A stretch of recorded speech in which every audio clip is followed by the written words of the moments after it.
Well, our top story, it is a curious strategy which the right-wing Hungarian Prime Minister Viktor Orbán has embarked upon to save the country's future. Delivering the State of the Nation address, Orbán unveiled his grand plan to increase fertility rate in the country by exempting women with 4 or more children from paying income tax for life.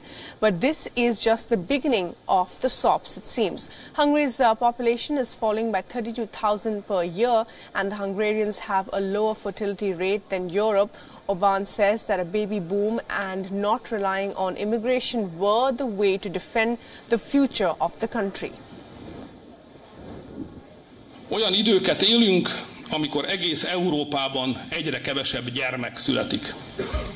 A nyugatiak erre a bevándorlással válaszolnak.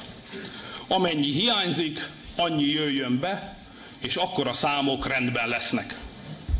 A magyar ember másként gondolkodik. Nekünk nem számok kellenek, hanem magyar gyerekek. Orbán has particularly opposed Muslim immigrants. In fact, the biggest applause during Orbán's State of the Nation address was for his plans to increase Hungary's fertility rate, for which he announced that a young Hungarian couple will be given an interest-free loan and Orbán also announced creating at least 21,000 nurseries in the next 3 years, besides offering housing subsidies and investing an additional $2.5 billion, it seems, in the country's health system. But while not everyone was impressed with the announcement by Viktor Orbán, almost 2,000 people gathered outside the Parliament building protesting against the policies of the Prime Minister.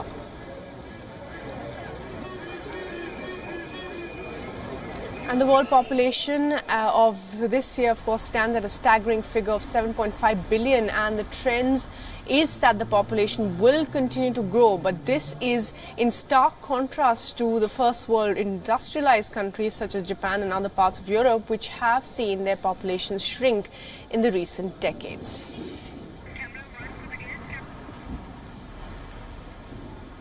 And Kevin Osbeck is now joining us live for the very latest on this. And Kevin, so it will be interesting to see how Hungary's baby boom strategy really works, which Viktor Orbán claims has to be Hungary's answer to stop migration.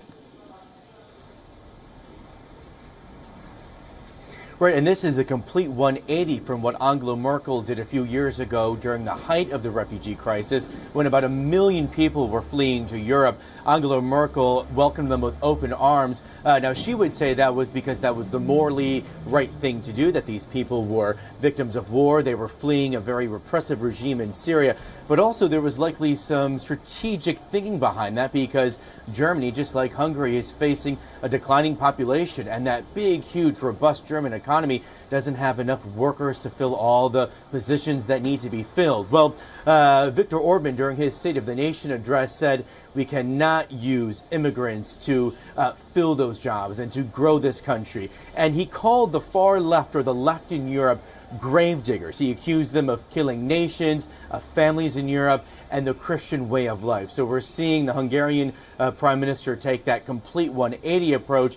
But as you just laid out there, that's not fully supportive by all Hungarians. We did see those protests after that announcement, after that speech yesterday. And we've seen protests in Budapest quite frequently recently. That's because people are starting to protest heavy fines for opposition parties, as well as a really big crackdown of the media there. There's not much of a free press in Hungary left, and that's something that really is concerning to lawmakers here in Brussels. Right, Kevin. Well, thanks very much for that, and stay with us because there's more news coming in from Europe. And now, well, at least 45,000 Spaniards descended onto Madrid's main square to protest against the Prime Minister Pedro Sánchez.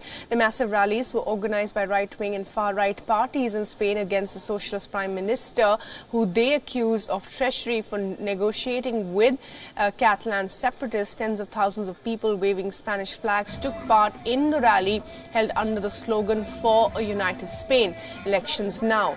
The protesters are demanding that Sánchez resign for holding talks with the separatists in the northeastern region of Catalonia. Sánchez's decision to take a more conciliatory tone with the pro-independence parties has angered the country's far-right leaders, including the conservative Popular Party and the far-right Vox Party.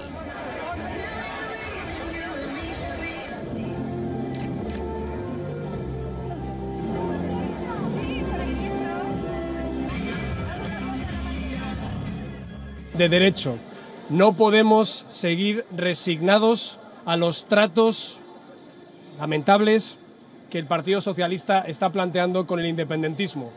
Ya no cabe más rendición socialista ni tampoco más chantaje independentista.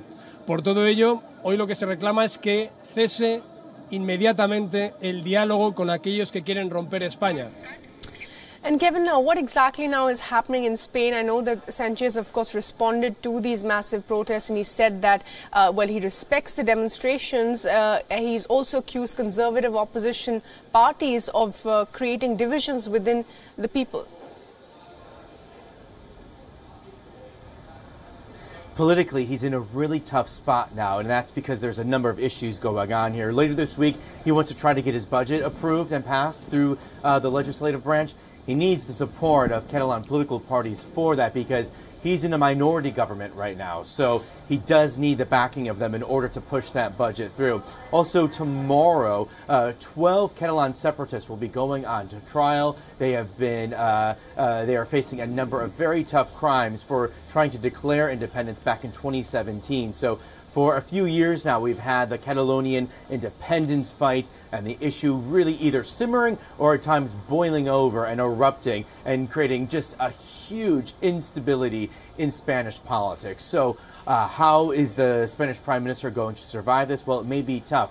And the reason that you see the center-right and the far-right parties calling for new elections is because polling shows right now that if there were to be a snap election, voters would likely favor them and give them a mandate to form a new government and push Sanchez out of power.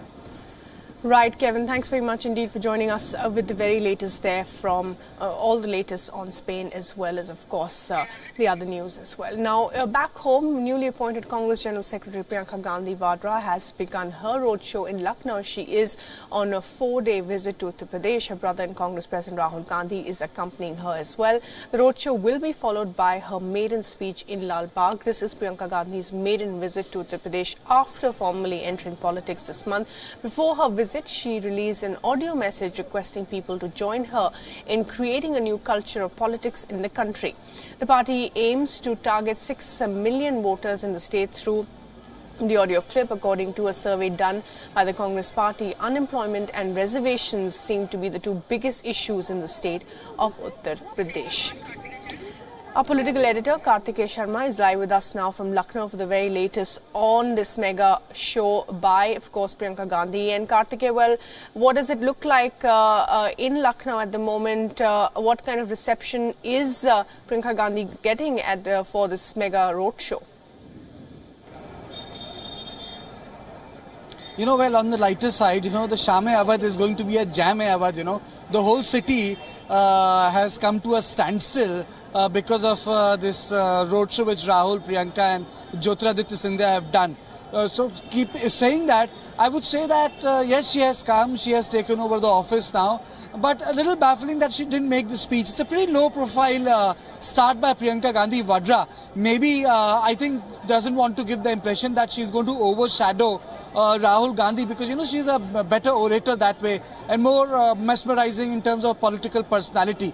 So my takeaway is that Priyanka was very cautious in terms of what she says, and anyhow a lot of events have also I would say affected the schedule. Like today she's flying back to Jaipur where Mr. Vadra is getting interrogated by ED, but nonetheless the political impact has been made within the Congress party, Bhairavi, and that impact is that, well, it's a tough thing, UP Congress 6%, 2014 only 7%, but the worker has turned out, and I think that will make a difference for the Congress party, that at least worker feels pretty kicked about the fact that Priyanka is in charge. The people, the workers from the Western UP feel that well, she should have also been given the charge of their place like Rohilkhand and Western Uttar Pradesh. But I would say that overall she has got the publicity, she has got the TV time. Congress and Priyanka will have to prove that worth real time when it comes to the organization. Right, Karthike, thanks very much indeed for joining us with the latest there. And as Karthik has mentioned, of course, it is her debut after joining politics officially, but also a debut on Twitter. But she hasn't really tweeted so far, so we will see how that pans out as well. Well, millions of people have taken to the streets of Tehran in a people's march to mark the 40th anniversary of the Iranian Revolution. Soldiers, students, clerics, women and children thronged the streets of several Iranian cities and towns carrying portraits of the Islamic Republic's founder, Ayatollah Khomeini, and waving Iranian flags, as well as chanting "Death to America," a chant that has been standard fare at the anti-US rallies across Iran.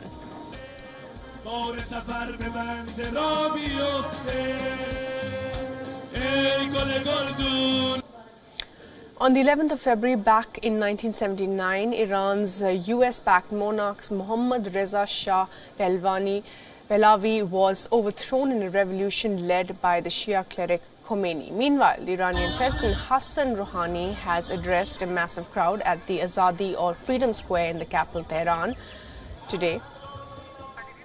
And this year's anniversary comes amid increasing tensions with the US, and Iran is grappling with the aftermath of the President Donald Trump's pullout from the 2015 nuclear deal last year, as Washington reimposed tough economic sanctions against Iran.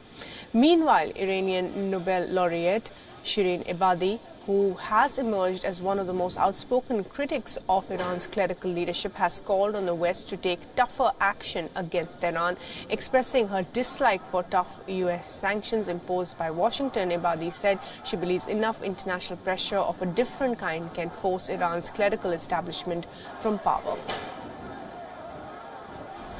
به نظر من خیلی احتمالش هم خیلی زیاده، برای اینکه روز اول بیش از 90% مردم این رژیم رو میخواستن و الان اگر یه انتخابات آزاد باشه میبینیم که بیش از 90% مردم این رژیم رو نمیخوان.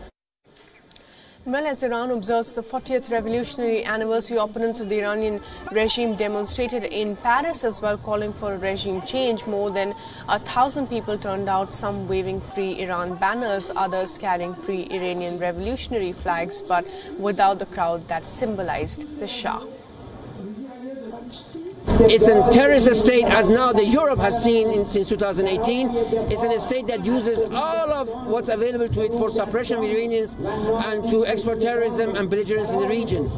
The regime, the era of giving a free pass to the mullahs has come to an end. The mullahs has to be held accountable for all of their mischief and the crimes that they do against Iranian people and against the international law of conduct.